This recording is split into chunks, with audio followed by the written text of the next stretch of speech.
Luke Russert, thank you so much for being on your show. Thank you. Let me ask you, our first question comes from Abel Estrada, an 11th grader at Denver North High School. Wants to know, college is really expensive. For some students, it's an unreachable financial goal. Do you sense that either candidate is talking enough about how to get students who cannot otherwise afford it into college? Well, Senator Obama is actually the candidate that's really addressed that. If you look at his stump speeches, he says, we'll give you money for college if you give us your time.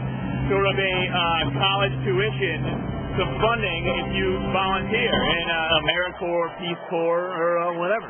John McCain has similar programs, apply for student loans and student funding where the government would give a good rate on those student loans. But I'd be lying if I said that was the top issue for either candidate. It's one that they will say at youth forums. If MTV was here and they were up there on a town hall and it was a rock to vote, they tell you that college tuition was number one on their list because it's the responsibility of this country to have educated people. But in reality, it really isn't. It's the economy. And that's what they're going to go with. And, I would like to see college tuition get more play because it really is becoming unaffordable for a lot of American families.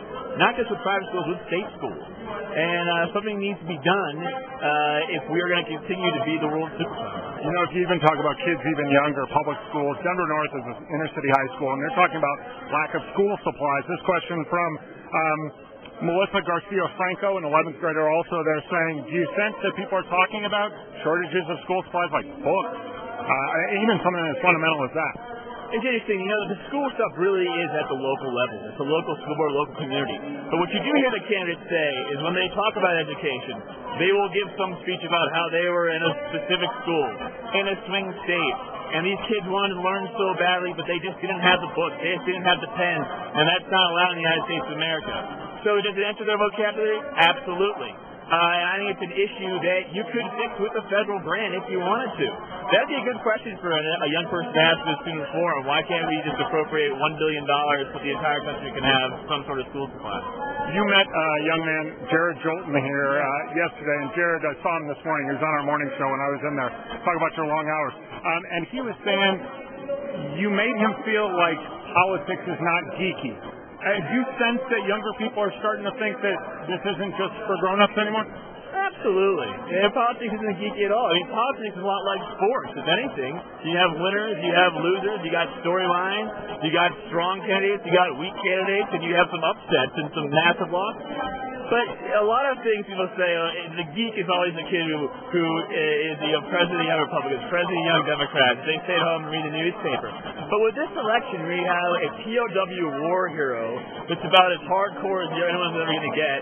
You have a really cool guy in Barack Obama who listens to Jay-Z on his iPod, who plays basketball. I mean, those are two candidates that young kids can appreciate and say, you know what, those guys are pretty cool. Those guys, they look good. So I think that as kids become more involved, as the internet is involved, kids can read about politics more, that they definitely see it as something that's not just for brainiacs, but it's for people that are open-minded, like to think.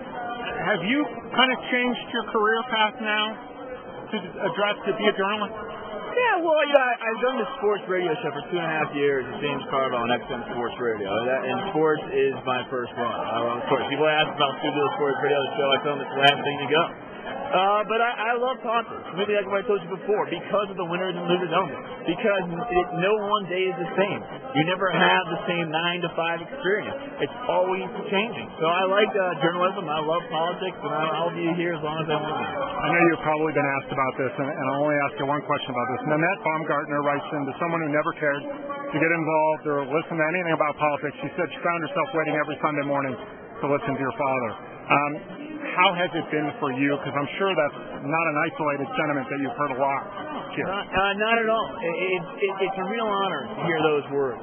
I've talked to people that are of the most highly educated people that say, the only reason I pay attention to your father, to politics, was because of your father. I've talked to people from working class backgrounds that said the same thing. I've talked to black, white, gay, straight, Latino, Asian, they've all said the same thing. Meet the press is what got me turned on, got me involved. And I think it really is his lasting legacy. It's what I think he would be most proud about, that his program served as a channel for people that didn't have time to pay attention to MSNBC all during the week, that had that 1 hour before or after church to hear politicians, hear them on the spot, and have them give truthful answers. It's rare now in the media that you actually have that 1 hour window where you can just have a civil conversation. And the other thing he did was he challenged people. And you don't really see that anymore because they're on those like 3-minute blocks when candidates are on.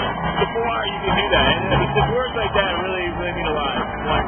Luke Russert, thank you so much for being on your show. Thanks a lot. Hi, Jared.